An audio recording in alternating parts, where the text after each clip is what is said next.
What does it mean to be a Western yogi?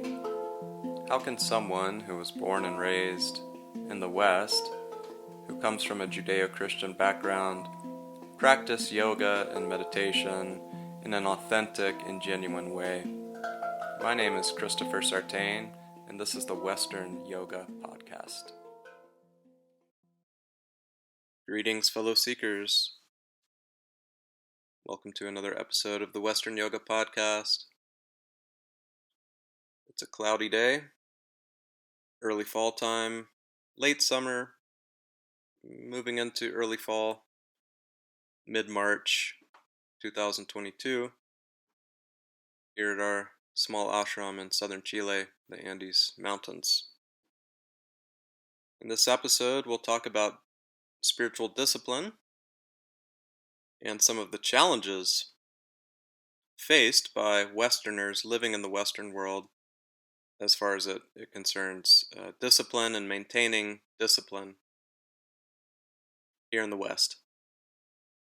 There are a myriad of temptations confronting us here in the Western world that don't necessarily exist in other countries in the world. And for the most part, the Western world is quite degenerate and debauched, and it just keeps getting worse if we look at popular culture, especially if we look at the film industry, Hollywood, television, social media, music, popular music. It is growing increasingly degenerate, and I'll go ahead and use the word evil. In other words, there seems to be some type of force behind a lot of what is being produced in Hollywood and the popular music industry, television, pornography, etc. I'm not talking here about any kind of conspiracy theory regarding some evil secret organization that is intentionally attempting to create a degenerate society or culture, because these organizations aren't secret. They're out in the open. So we know about them.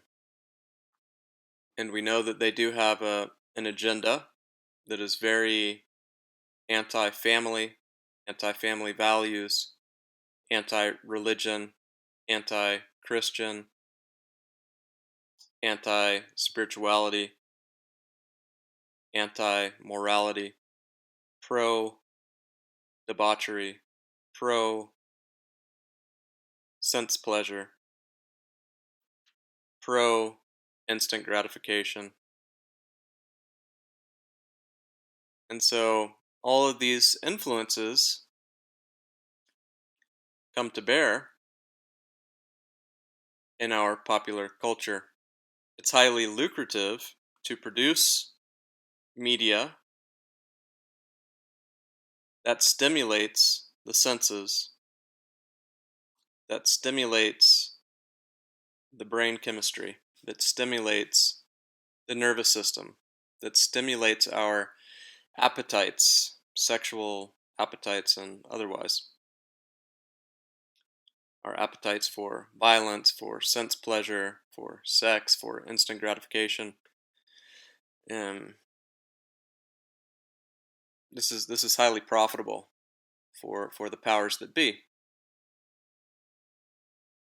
for the power elites that produce a lot of what we see in our popular culture. And so this will continue because it is profitable in a capitalist society, and moreover, a capitalist society that growingly eschews religion growingly eschews family values, Christian values, and sort of old school morality and ethics. We live in a very materialist age, although it's an interesting time to observe because there are so many people that are awakening spiritually, slowly.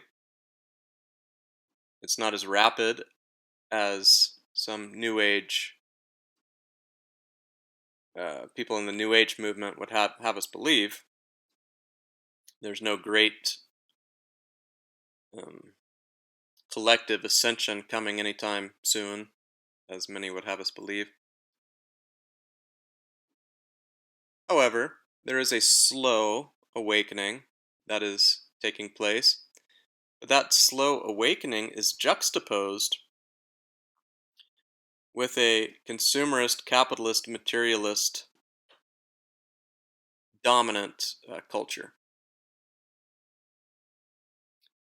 And so what we have is a, an increasing materialism coupled with a profit motive within the entertainment sector of the economy. So it's highly profitable and lucrative to produce entertainment and media, which stimulates the reptilian parts of the brain and our lower animal nature. This is coupled with a growing scientific materialism that believes that we are animals, mere animals, creatures of this particular planet, and we have no depth to us.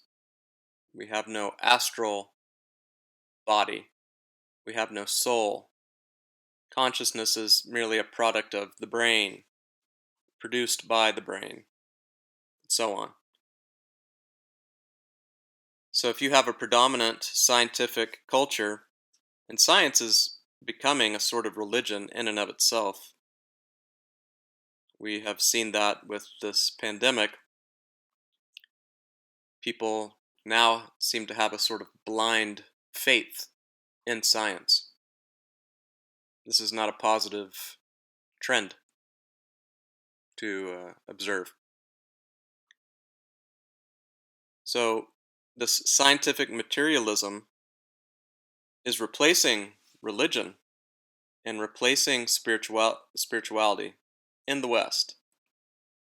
However, again, we see this juxtaposed with a slow awakening in the West, a slow spiritual awakening in the West.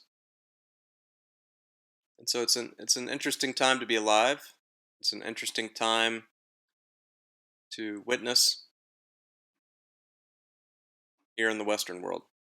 It's difficult for Westerners to maintain discipline for many reasons. We have very busy lives. We are encouraged to have busy lives in a capitalist system. Almost all of the countries in the Western world are capitalist, of course, with only a couple of exceptions, really. And so, in large part, here in the West, we are encouraged to have busy lives. Most countries have laws about the work week, which is typically between 35 and 40 hours, although here where I live in Chile, it's quite extreme. It's 45 hours, the work week here. I don't really know why. I think it's a vestige of the Pinochet dictatorship that existed here for quite some time. And he was sort of a capitalist, fascist dictator. And he encouraged people to work very long hours. And those laws are still in place, even today. Even though he hasn't been in power for decades. Okay? At any rate, so we have a very long work week. And most people on average, only have 2 or 3 weeks of vacation every year in most Western countries. Some of the European countries that are more democratic socialist countries sometimes have a longer paid vacation time. But for the most part, let's say on average, most folks only have 2 or 3 weeks of vacation every year, paid vacation, if they're lucky. Okay, and they're forced to work long hours. A lot of people, of course, have weekends off, Saturdays and Sundays, but those days are usually spent doing chores around the house, around the yard, shopping, taking care of things that need to be done, and so on. Spending time with family, of course. So there's very little time for spirituality. There's very little time left for spiritual discipline because it is not highly valued in the West. Spiritual discipline is not a value in the West. It's very uncommon to come across individuals in the Western world who have as their top priority spiritual discipline and a dedicated meditation practice, for example. You will see some polls out there that show that, there are millions of people in the West that meditate. I tend not to believe most of those polls. I've traveled widely and have moved in spiritual circles for decades, and I honestly don't believe those numbers. I think it's a lot lower than what a lot of these polls show. Now, there are definitely some dedicated meditators in the West, for sure. But I don't believe that, for example, in the United States, I saw a poll one time that said that there were 10 million uh, people in the United States who meditated daily. I don't buy that. It's possible. It's possible, but it seems highly unlikely. And in a lot of these polls, the sample sizes aren't nearly large enough to determine anything from the given data. So I tend not to put much stock in a lot of these polls.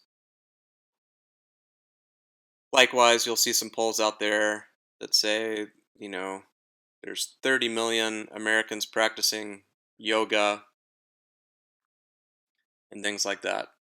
It could be, it's possible, but again, I don't put too much stock in a lot of these polls. I don't think they're very scientific and they don't use a large enough sample size. At any rate, spiritual discipline is not highly valued in the Western world. It's not built in to our culture. It's not built into our society. It's not built into Western civilization. In the Western world, historically, people would go to church on Sundays, let's say, especially in the US, given its Christian Protestant background. So people would go to church once a week for a couple of hours, and that was their spiritual life. So we can see that a daily meditation practice or daily sadhana, a disciplined spiritual lifestyle, is not built into our schedule here in the Western world. Meaning, we have to create that schedule. We have to build it in. We have to make time for our spirituality, our spiritual practice, and our spiritual discipline. This can be quite tricky and challenging, especially for those that live in a large city, a very noisy, crowded, polluted city that is not very conducive to a disciplined spiritual practice where they probably have to commute an hour to work each way, for example, and they get home exhausted, and the last thing they want to do is, practice yoga, meditate, chant, pray, and all of that. Most of them arrive home, and the first thing they do is start drinking or using other drugs, turn the TV on, eat some fast food that they got in the drive-through, order a pizza, whatever. This is the typical way of life, especially in the United States. So, we have to create our own schedule.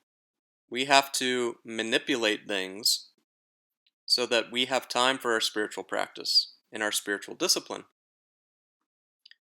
Not only that, but we have to avoid a lot of the pitfalls of the entertainment and media industry. And we have to avoid a lot of the temptations laid out before us in the West. We live in a overly sexualized society and culture, for example. It's very difficult to avoid this over sexualization. It's everywhere, it's in everything.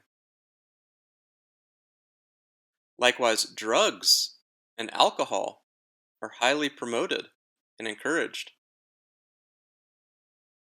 in the dominant culture. In music, entertainment, media, social media, etc., we are encouraged to drink alcohol and smoke marijuana, use other drugs. It's a big part of our culture. We are encouraged to be promiscuous, to have multiple partners. Monogamy is thought to be quite antiquated. And so we are encouraged to be promiscuous, to sleep with strangers or people that we've just met online, to drink alcohol, to party, and so on. We are encouraged likewise to eat fast food, junk food. So we have all of these temptations built in to our culture, built into our society, which makes discipline all the more difficult. So the deck is stacked against us. It really is, here in the West. So for those who are able to practice spiritual discipline and create a lifestyle of spiritual discipline here in the West, the rewards are great, because these people can avoid a lot of the temptations, obstacles, and challenges of living in the West and living in this debaucherous, degenerate society that we find ourselves in. The key is creating a routine, creating a daily routine. Daily. You don't take any days off. This can be quite challenging for Westerners because discipline, unless you're in the military or something like that, or you have a career that really encourages discipline, for the most part, discipline is not encouraged in the West either. Laziness is encouraged. Spontaneity is encouraged. Instant gratification is encouraged. So discipline is something that we have to cultivate. In other words, we need to be self-disciplined because our society and culture isn't going to do it for us. we must be self-disciplined. Without a daily routine, there is chaos. Our lives are chaotic. So, without a daily routine, there is no order. Without order, there is no discipline. Without discipline, you cannot be a disciple. The word disciple essentially means one who has discipline, one who practices with discipline. Therefore, I'll repeat that.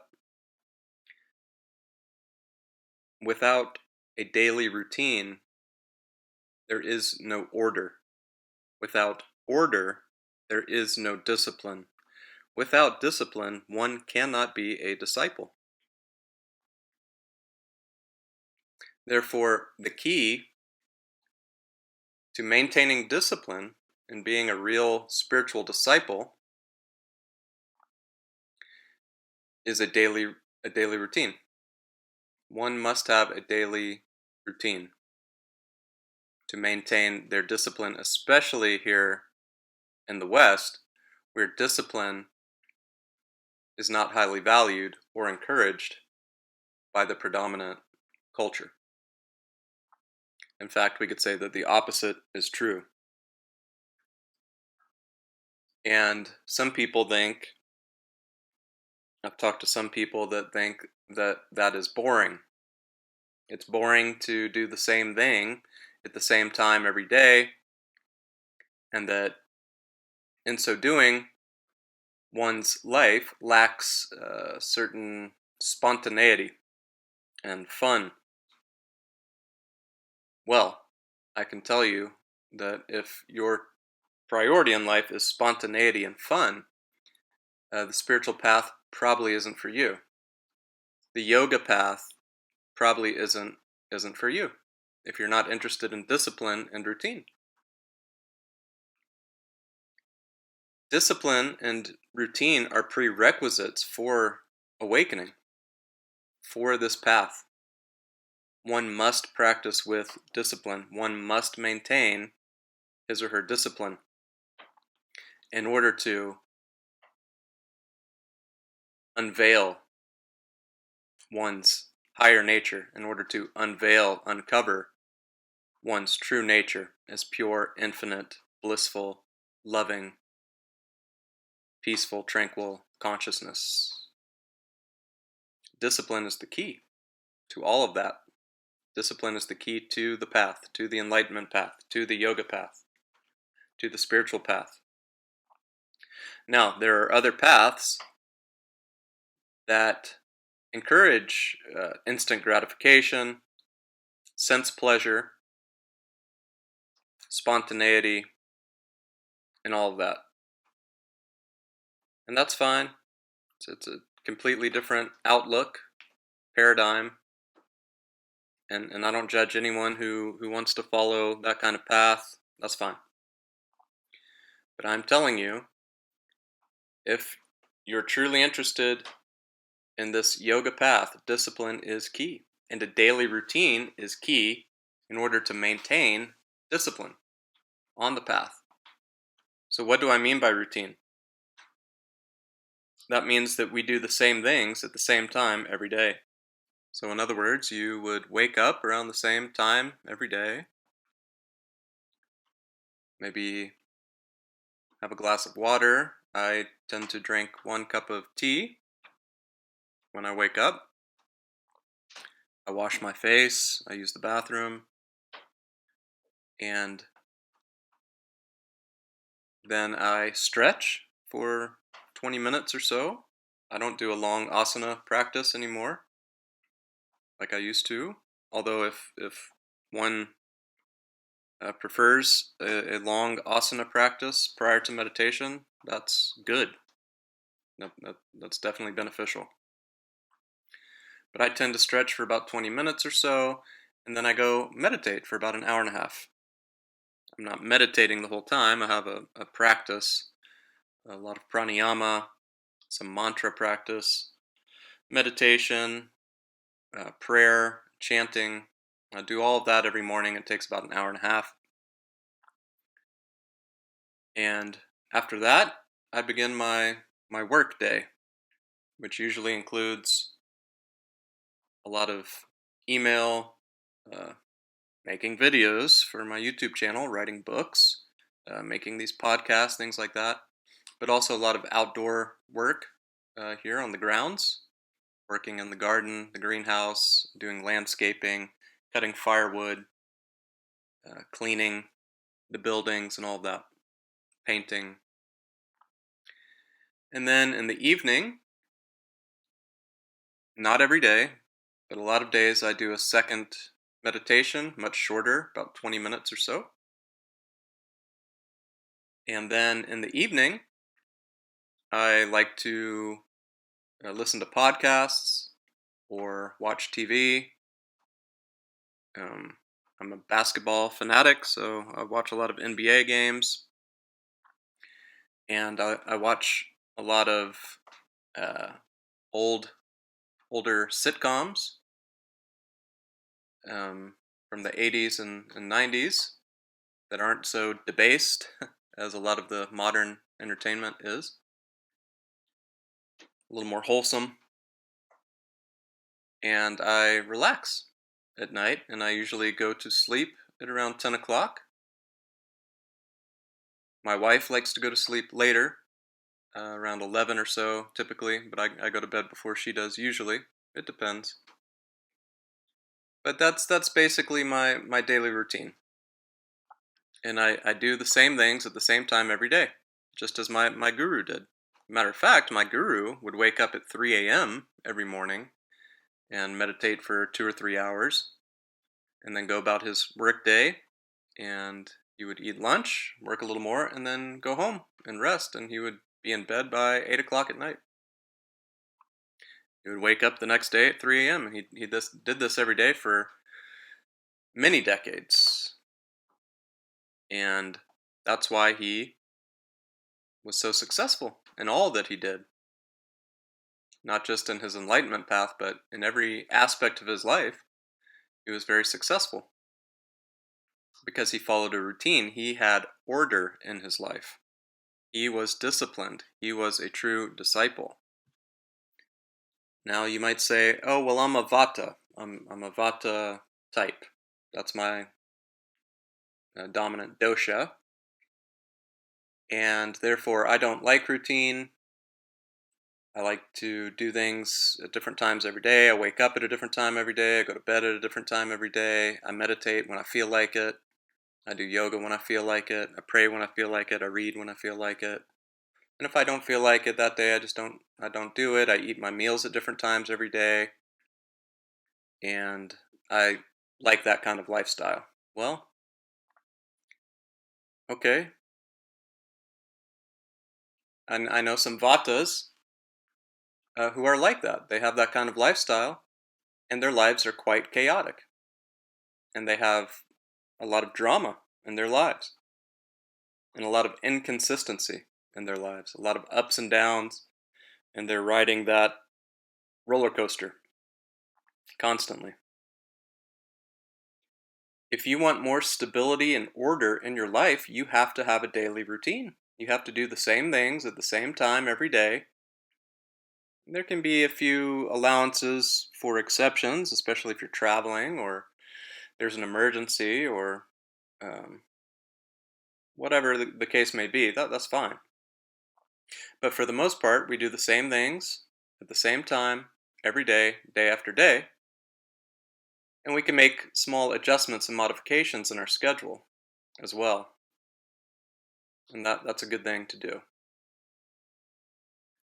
to tweak your schedule here and there to be more efficient with your time and to use your time and energy more wisely and all of that. I'm lucky in that I no longer have a normal 9 to 5 job. I was a school teacher for 9 years, and prior to that, I'd had other jobs. But at any rate, I no longer have to follow that kind of drudgery and that sort of dreadful workaday schedule and lifestyle, thank goodness.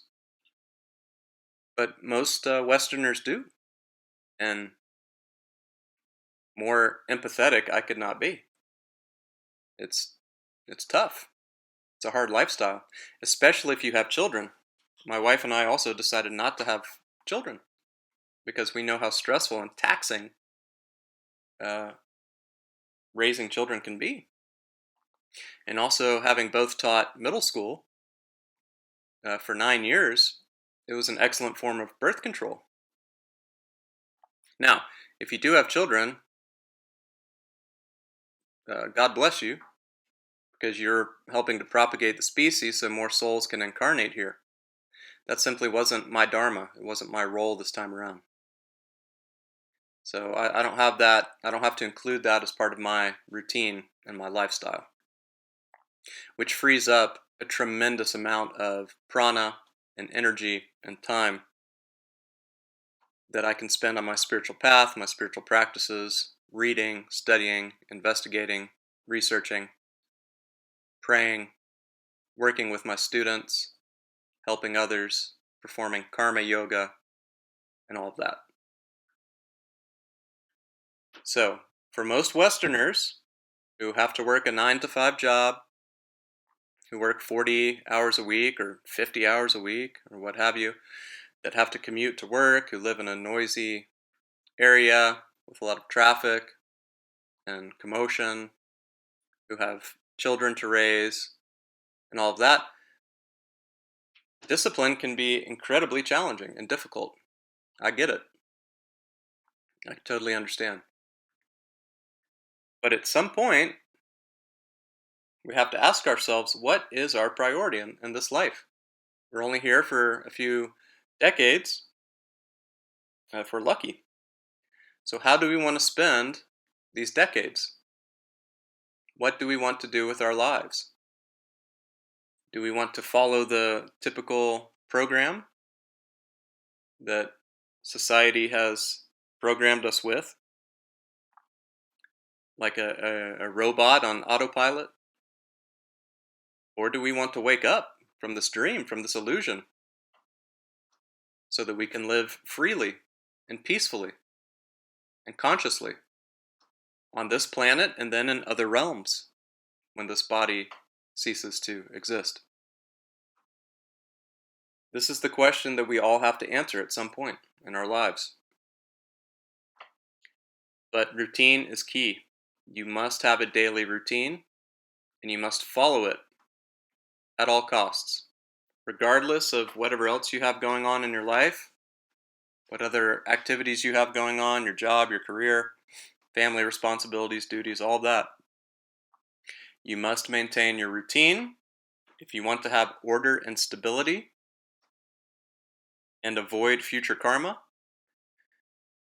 and be disciplined, be a disciple.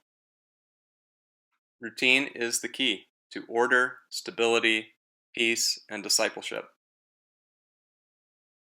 especially in the West, where none of these things are encouraged, where the opposite is encouraged.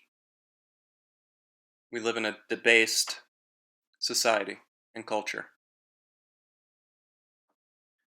that is following more and more a paradigm of scientific materialism. So we're always fighting against the grain, fighting against the current here in the Western world as yogis, as spiritual seekers, as sadhakas, or people that have a daily sadhana. Unless, of course, you happen to be a monastic renunciate who lives in an ashram in the Western world. There are, of course, ashrams here in the West where one can choose to live and follow the renunciate path, which is also fine.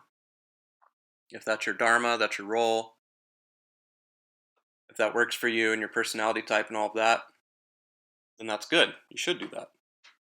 But for those of us that are quote-unquote householders, that live in the world, the real world, have jobs, career, family duties, and all of that, well, it becomes far more challenging. We're always fighting against the current, going against the grain. and rebelling against the program. But the rewards are great. It's well worth it in the end. If you belong to a spiritual community or organization, that can be helpful. It can be helpful to have a sangha, a spiritual community that can provide you with support, emotional support, and motivation and inspiration.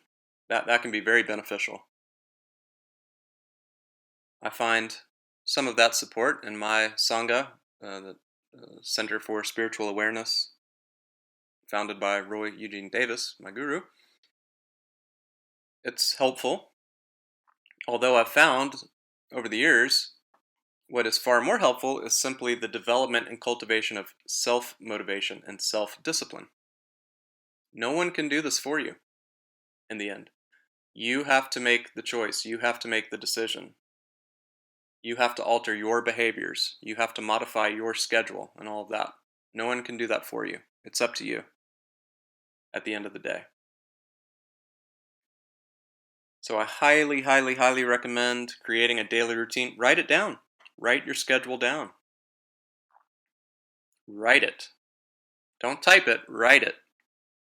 On a piece of paper with a pen or pencil. Don't type it, write it. Write it with a pencil if you want. So you can have an eraser, you can change things, modify things, alter things. That's okay. That's good. Write it down. As soon as you get done listening to this podcast, if you don't already have a daily schedule, a daily routine, as soon as this podcast is over, get out a sheet of paper and a pencil and write down your ideal schedule, your ideal routine that you're going to follow each day, and hold yourself accountable.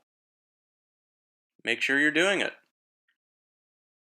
Avoid drugs, avoid alcohol, avoid toxic entertainment and toxic media and news.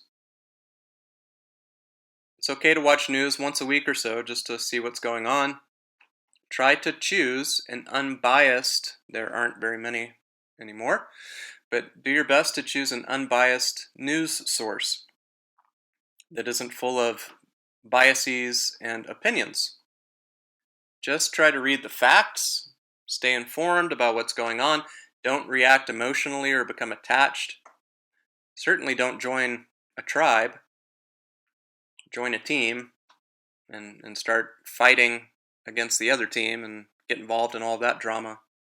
That's the last thing you want to do, I assure you. That will lead you nowhere. So avoid toxic news, avoid toxic entertainment, avoid toxic media, avoid toxic people. Try to find a job or occupation that you enjoy, that is a good fit for your personality, and establish a daily routine and stick to it. Write it down and stick to it. Do the same things at the same time every day. You'll find that you're more peaceful, you're more content, your life has more stability, more order, and you'll feel much better. You'll feel more rested, you'll feel more in control and not controlled by life's circumstances and situations. You are the ruler of your life. You're in control. You're calling the shots. You're the captain of your ship when you have a daily routine that you follow.